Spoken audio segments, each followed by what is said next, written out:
মাল বওয়া হয়েছে, মাল বহনে কাজ করবো, ওটা কোনো কথা নয়। কাজ যখন ধরেছি কাজ করবো, তো ও তো কোনো হেডেক মনে হচ্ছে না।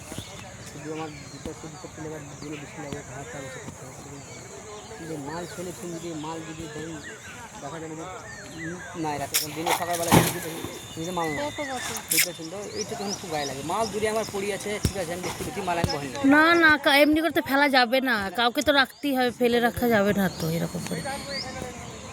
কার কি মনে আছে? দাঁতন নিয়ে আসেন, দাঁতন নিয়ে আসেন। চাচা এই দেখেন, এখানে ভালো ভালো দাঁতন আছে, আমি দেখাচ্ছিলাম।